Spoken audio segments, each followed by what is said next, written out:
கோடை அனலை விட அதிகமாக சூடு பறக்க தொடங்கியுள்ளது தமிழக தேர்தல் களம். இந்த தேர்தலில் வேட்பாளர்கள் செய்யும் செலவுகள் குறித்தும் அதன் மீதான விமர்சனங்கள் குறித்தும் இப்போது பார்க்கலாம். எம்பி எம்எல்ஏக்கள் என மக்கள் பிரதிநிதிகளாவதற்கு சேவை மனப்பான்மை மட்டுமின்றி செலவழிக்க பணம் இருந்தால்தான் முடியும் என்கிற நிலை உருவாக்கப்பட்டுவிட்டது. தேர்தல் நடைபெறும் மாநிலங்களில் வழக்கத்தை விட பணப்புழக்கம் அதிகம் என்று ரிசர்வ் வங்கி தெரிவித்துள்ளது. கணக்கில் வராத செலவினங்களுக்குத்தான் அதிகம் செலவிடப்படுவதாக கூறப்படுகிறது. இதை தேர்தல் ஆணையம் மட்டுமல்ல, கட்சிகளும் முழுமையாக கட்டுப்படுத்த வேண்டும் என்கிறார் சமூக ஆர்வலரான ஆடிட்டர் மோகன். இப்போ திருமங்கலம் ஃபார்முலான்னு இந்தியாவுக்கே ஒரு ஃபார்முலாவை கொடுத்துருக்காங்க ஒரு கட்சி. அவங்க வேட்பாளர்களுக்கு வீட்டுக்கு போய் பணம் கொடுத்து ஓட்டை விலைக்கு வாங்கினாங்க. ஜனநாயகத்தை அன்னைக்கே குழி தோண்டி புதைச்சிட்டாங்க. அது ஒரு தப்பான ஒரு அணுகுமுறை.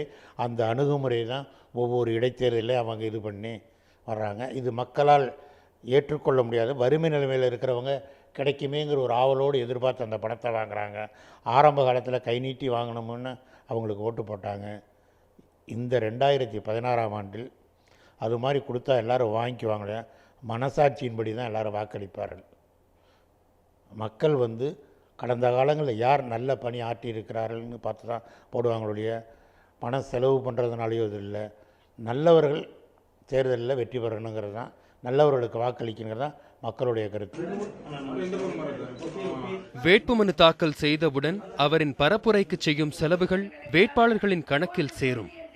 இதற்காக வேட்பாளர் தனிக்கணக்கு தொடங்கவும், தேர்தல் முடிந்த பிறகு செலவு கணக்கை தேர்தல் ஆணையத்திடம் சமர்ப்பிக்கவும் அறிவுறுத்தப்பட்டுள்ளது. சட்டப்பேரவை தேர்தலில் போட்டியிடும் வேட்பாளர் 28 லட்சம் ரூபாய் வரை செலவிடலாம் என வரையறை உள்ளது.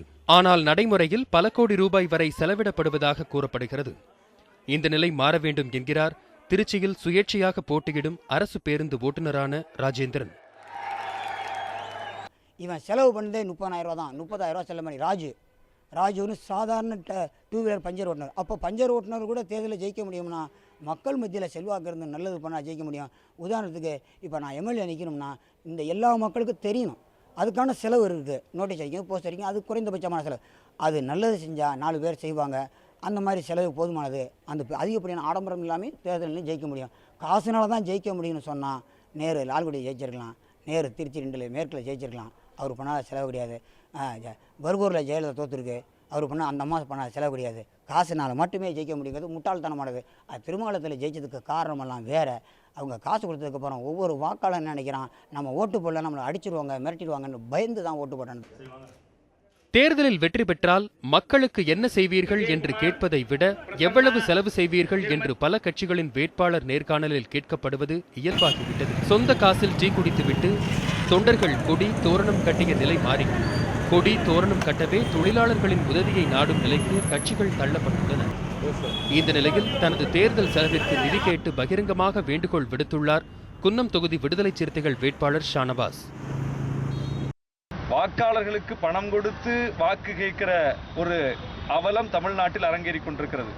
அதை மாற்றி வாக்காளர்களிடமிருந்து பணம் பெற்று, வாக்காளர்களிடமிருந்து உதவி பெற்று, வாக்காளர்களிடமிருந்து நிதி பெற்று, அந்த நிதியை கொண்டு நாங்கள் தேர்தலை சந்திக்க போகிறோம், அந்த களத்தை சந்திக்க போகிறோம் என்று ஒரு புதிய திசை வழியை நாங்கள் திறந்திருக்கிறோம். சேவை என்று வருவோர் பல கோடி ரூபாய்களை செலவிட்டு வெற்றி பெற்றால் அவரது சேவை எப்படி இருக்கும் என்கிற கேள்வி இயல்பாக எழுகிறது. ஆகையால் பல சீர்திருத்தங்களை நடைமுறைக்கு கொண்டு வந்தது போல் விகிதாச்சார பிரதிநிதித்துவம், செலவில்லா தேர்தல் உள்ளிட்ட காலத்திற்கு ஏற்ற மாற்றங்களையும் கொண்டுவர வேண்டும் என்கிறார்கள் சமூக ஆர்வலர்கள். ஒளிப்பதிவாளர் கார்த்திகுமாருடன் ஜோ மகேஸ்வரன், திருச்சி.